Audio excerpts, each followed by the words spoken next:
Perfect. Good morning, good afternoon, everyone. Welcome to Collaborate for Change, Dementia-Aware Responses in Later Life. My name is Benedict Schöpflin. I'm the Executive Director of the Canadian Network for the Prevention of Elder Abuse, known as CNPEA. And I am thrilled to see so many of you registered to be here today to mark Victims and Survivors of Crime Week with us. So very briefly, if you don't know us, CNPA is the sole pan-Canadian organization that is dedicated to elder abuse and neglect prevention in Canada. Our mission is to build awareness, support, and capacity for a coordinated pan-Canadian approach to the question of elder abuse. And we are very happy to be able to hold this event with the support of Justice Canada today. Before we get going with today's symposium, I'm going to ask my co-organizer, Rayanne Rideout of Elder Abuse Prevention Ontario, to join me for a land acknowledgement and to take us through a few tech reminders after that. Rayanne, all yours. Thank you, Benedict.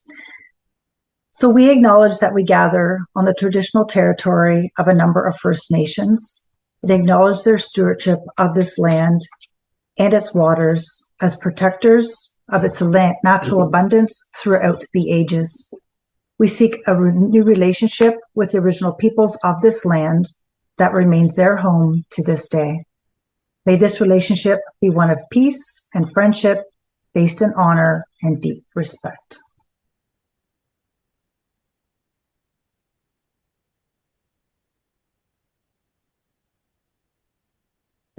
So as Benedict mentioned, just a few housekeeping items. Everyone's microphone and video will be turned off for the session today. However, we do encourage everyone to have dialogue in the chat box. And if you have a specific question for any of our speakers for the forum today, please put that in the Q&A box, and we will spend time at each session at the end to talk about, to address your questions that you have to the speakers. We have our ASL interpreters with us today. You can change your own screen view of the ASL interpreters yourself. There's a little grid box on the top right-hand side of your screen that you can change your layout to your preference. You can also enable closed captioning on your screen as well. That's your own personal preference, so you can turn that on or off. This session is being recorded and will be posted on our websites after the session is ended, probably in a few days. That will be both on CNPA as well as Elder Abuse Prevention Ontario's websites, and we will send a reminder email where you can find those.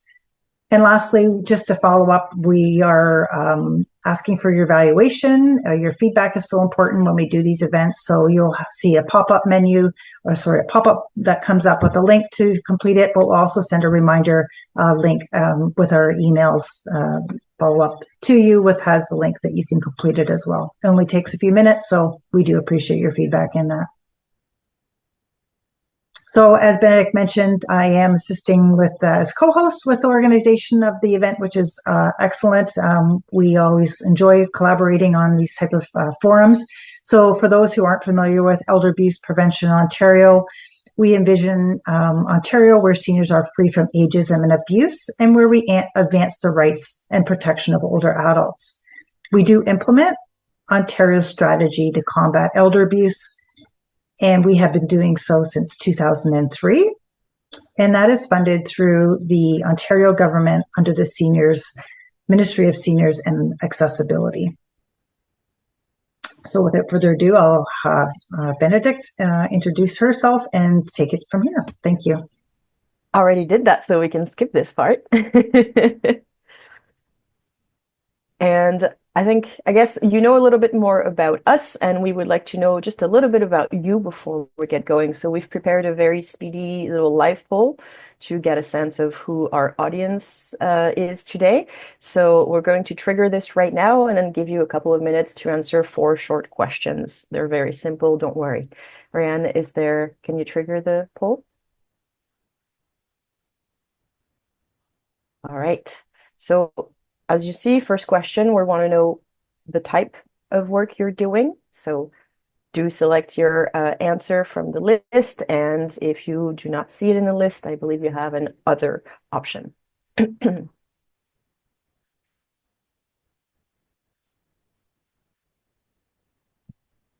I think all the questions launched at the same time, so people are answering them all perfect. together. So yeah, Even better. I am old school. Quicker. I thought it was one question at a time. Even better. So yes, first question, what sector you work in? Second question, whether you are familiar or trained on violence in later life. Yes, no, or a little. Third question, whether you are familiar with or trained to address the role that dementia can play in matters of elder abuse and violence in later life and how to address it. And fourth question, whether you are currently part of any form of coordinated group committee that addresses cases of elder abuse or GBV in later life. And skip the fifth one because that's for the post-event poll. Thank you. We got ahead of ourselves.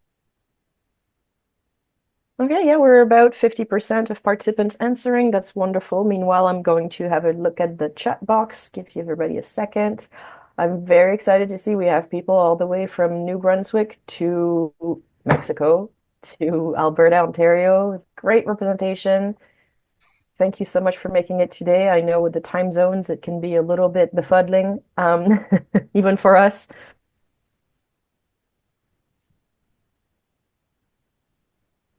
Okay, almost there. Thank you so much for being so quick with this. This is really helpful. We'd love to know more about the people who join us.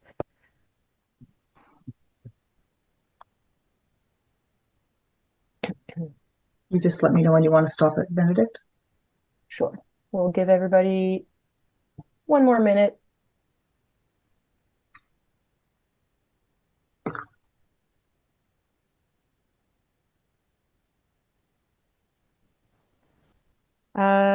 Someone is telling us in the chat box they only got the first question. You just have to scroll down. No. You should be able to scroll with the little thing. Yeah, it was just like a wonderful, like to feed her friend. Okay, and we have someone that we want to mute, perhaps. But she has the one that I did 4 years ago as well. Hello, hello. We can hear you in your conversation somehow. So we are strongly recommending you mute yourself. All right. Well, meanwhile, that gave everybody a bit more time to take the poll. So I think, Rayanne, we can end the poll for now. And don't worry for those who perhaps had a little bit of a struggle with it. We're going to be sending you an evaluation survey at the end anyway. It was just to get a sense of who we have right now before we get going. All right, I'm going to close this window if that's all right, Rayanne. Yep, great. All right, so thank you so much. As mentioned, we have a pretty tightly packed schedule with 4 sessions that are going to be back to back. Each will be followed by a brief Q&A, and we're going to try to leave a few minutes whenever possible for a little breather and a bio break in between sessions if possible. And then a final warning before I introduce the first speaker. We're going to be discussing some themes and sometimes some examples that may be distressing or at least very difficult to hear. So we always recommend that you do take care and that you take breaks anytime you feel like you need to. This session is recorded, so you won't miss anything. You'll be able to listen in later. Without further ado, I'm going to ask our first guest, Margaret MacPherson, to join us. So you can turn your camera on and your sound on. Margaret MacPherson, if you're familiar with CNPA, you have probably encountered her name and face before. She's done some wonderful presentations with us in the past. She's a research associate at the Center for Research and Education on Violence Against Women and Children. She has designed and developed several curricula and related materials on a number of initiatives, including Make It Our Business, which is a workplace domestic violence program, as well as It's Not Right, Neighbors, Friends, and Families for Older Adults, which is a program focused on bystander intervention with cases of elder abuse. And today she's going to tell us about the collective response to systemic gaps in intimate partner violence among older adults. Margaret, all yours. Thank you so much, Benedict. So I'll put up my slides and away we go. So I do also convene a network in Ontario of gender-based violence coordinating committees. And I think that as much as anything today, that is kind of the basis for my presentation. Is I am very interested in the work of community coordination and the many different tables that spring up around it. And I really see it as the solution in terms of working in a multi-sector way, being able to tap into the resources, the richness that we have in communities, in relationships, and different kinds of knowing and knowledge. And, it's a challenge because it's a difficult time in terms of increasing pressures on services and people, people leaving the work because it's so difficult. And so I think that it's so important for us to figure out how to struggle together on these most complex cases and work together in new ways that probably already exist. You're probably already doing a lot of these things. But I think that conversation is more about systematizing and figuring out how to formalize, sort of our relational networks and how we do things. So that's kind of the context. My title, Complexity is the Clue, is really around a recognition that our most complex cases kind of break the system. They force us to work differently because they resist kind of a status quo approach. And I think there's actually some liberation in that can be a good thing. So I'm going to start with a story, basically. This is just a composite case, and this is Phil and Pat, and they've been married for 40 years. And then things start to happen that people become aware of. So Phil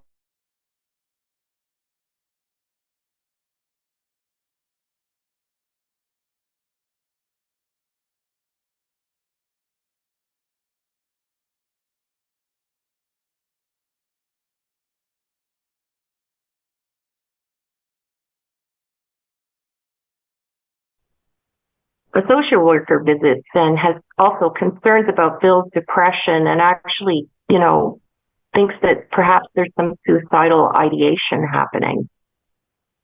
She talks with Pat, sees signs, and is concerned about how much Pat may be drinking. A doctor prescribes depression medication for Phil.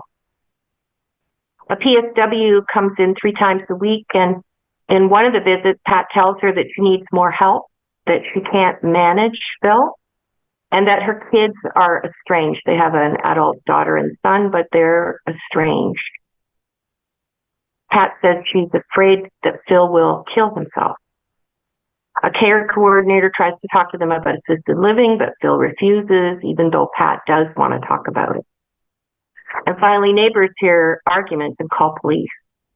The police come and they find Phil on the floor in one room and Pat locked in the bathroom. There's an unlocked gun cabinet. EMS is called. And it's clear that they can't go home to the same situation, and a case conference is organized.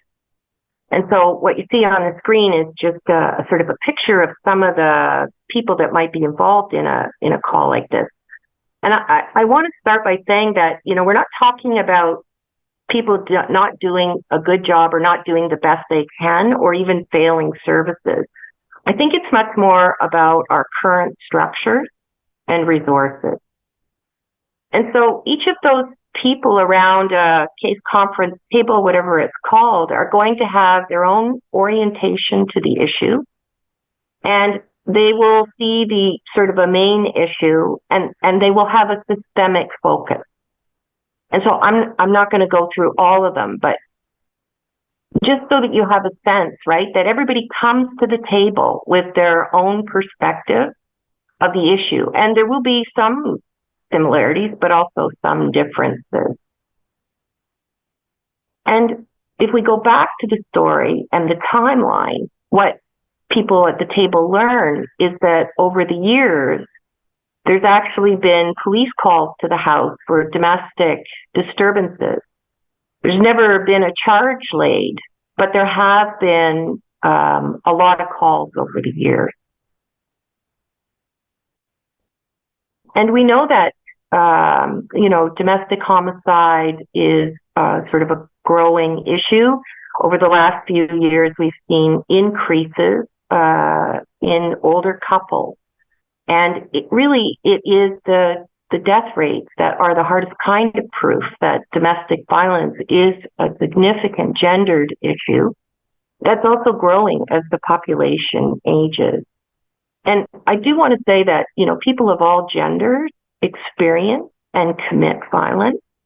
And we need to take a gendered approach. We have to use a gendered lens because our interventions need to be different for different groups. So I wanted to talk for a minute about domestic homicides. What do we know how it differs when it is an older couple? Since 2009, we've seen a pretty significant increase in police-reported family violence. We also see that, seniors 65 years and older, it's a significant number. Senior women have a higher rate than senior men. Women account for nearly 6 in 10 senior victims. And in 2021, family violence against seniors was 8% higher than the year before and 14% higher than before the pandemic. Between 2000 and 2020, there were, 944 domestic homicides in Canada. And there you can see a breakdown between the male homicide victims and the female victims.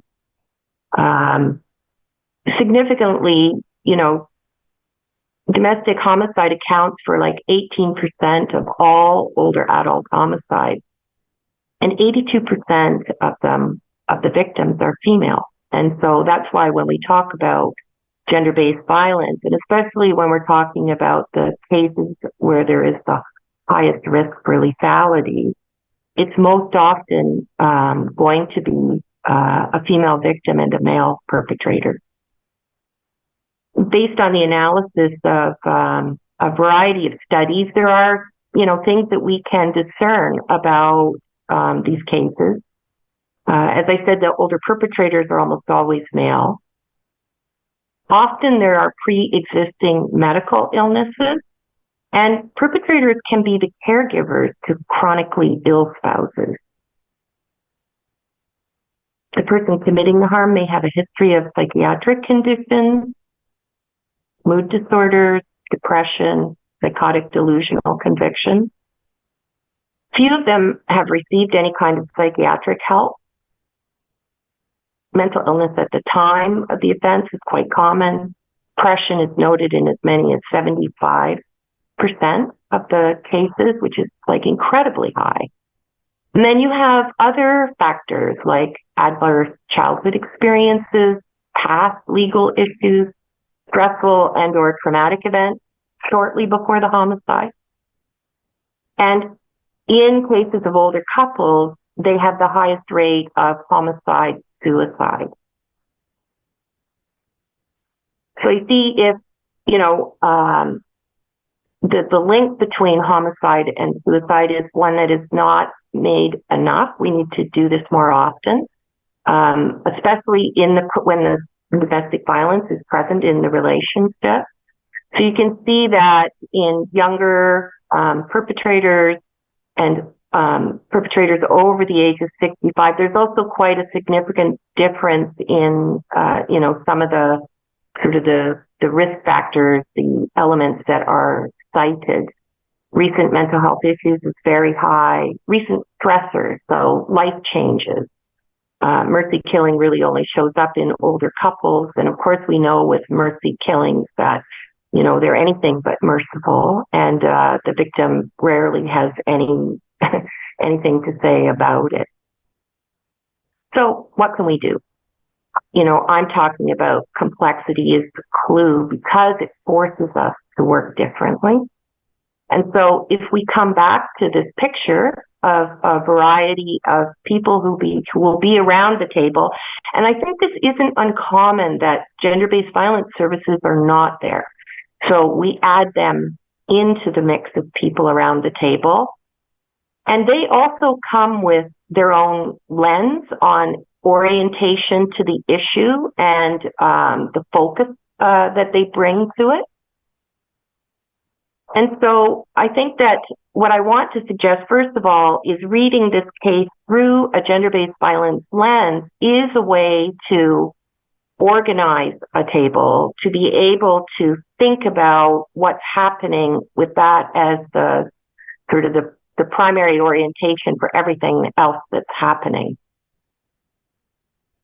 And we know that, this is one of the gaps we see in the literature from research studies, death reviews, inquests over the years, is that outside of the gender-based violence sector, human service professionals, generally speaking, are not usually trained to recognize warning signs and risk factors, and that is a huge problem. So that's one of the recommendations, is about teaching everyone, no matter what sector you work in, to be able to recognize warning signs and indications of escalating risk, how to respond safely and effectively, and where to refer to find help in the community. So recognize, respond, and refer. We should all be doing that. Because intimate partner violence, which is one form of gender-based violence, it's a pattern. It's not an event. And so what we're talking about is ongoing patterned misuse of power and control.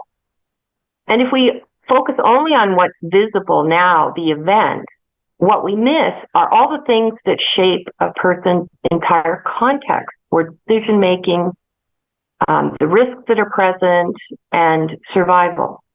So without an IPV lens, we risk treating the effect instead of addressing the cause. Interpreting through a gender-based violence and intimate partner violence lens means kind of alters the meaning of everything else and how we read it. So dementia, disability, dependency, substance use, mental health, housing, instability, all of these look different when abuse is present. A woman's forgetfulness might not just be cognitive decline, it might be trauma. A man's vulnerability may obscure years of domination and control.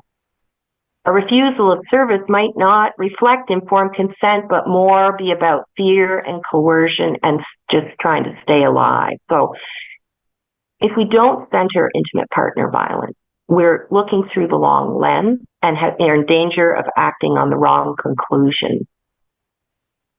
We can actually reinforce the harm. So even with well-meaning interventions, you can reproduce kind of the control, plans without consent, discharge planning that assumes caregiving and who's going to do it, or not really being cognizant that what you're dealing with is coercive control. So systems that rely on capacity, evidence, or compliance without that IPV lens will often penalize survivors and reward the person who's causing the harm because he prevents well. It also means that risk gets missed. So coercive control is one of the strongest predictors of femicide, domestic homicide. And if we ignore because there's no bruise, we allow lethal violence to really go unrecognized. So the orientation to intimate partner violence is not about blame. It's more about accountability, context, and safety. So I come back to the picture of reading through this gender-based violence lens, and I want to add a piece around leadership, because I often find at community tables that are dealing with older people and mental health and addictions and housing and things like that, is that the gender-based violence expertise that you have in the community is often not at the table. And so I think this reflects some of the sector divides that we have, but just as a matter of the way the system works. And gender-based violence organizations are some of the least resource organizations in your community. And so they have to be part of the conversation, but I think you also want to support their leadership and their ability to help coordinate services through that lens. And it's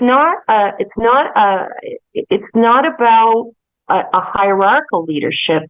What I'm talking about is shifting to more of a relational leadership, where all services recognize the limits of what they do know, but also their expertise, so that they have something to teach and always something to learn from each other. So creating the conditions where people are teaching and learning about what they know when they're, working with a family and working with the sort of the uniqueness of the people that are involved. And so I put these all onto slides because I know we share the slides after, but I'm not going to read through them. I just really wanted to make the point that we have, look at this, like there's so much expertise that we have, and it is bridging the gap between sectors and services. That's where the work lies. And the challenge is that nobody's really funding that work. And so, as with a lot of innovation, it's up to us to figure out how to do it and how to create the conditions where, we can work together on these complex cases and bring to bear all of the expertise and the different perspectives that we have at the table to support the family.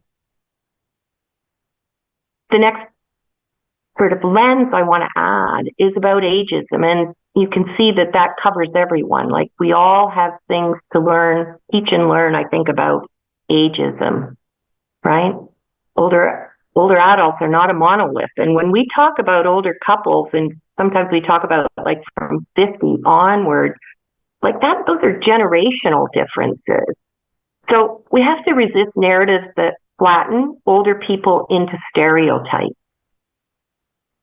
Aging does not erase gendered experiences of violence, so ageism and sexism intersect, often making older women invisible to both senior services, also in the gender-based violence sector. And of course, we can't talk about intersections without also acknowledging that who you are in the world, where you sit, also influences your exposure to violence. We know that Indigenous women are 7 times more likely to be killed. So it's not just ageism and sexism. It is a broader sort of intersectional lens, of which ageism is one lens, but it is the one that is most often left out.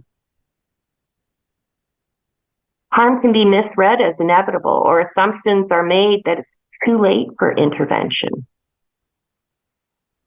Older people's decisions are shaped by lifelong survival strategies. So, what you may interpret as passivity or confusion might be more about deep caution, loyalty to the family, a trauma response, or just a learned and experienced distrust of the system because they've had bad experiences in the past. So, the recommendation is always about being curious before judging capacity, credibility, or their choice. Caregiving roles can be coercive. What are the expectations of duty, even when risk is present? Is it just expected that Pat will be his caregiver?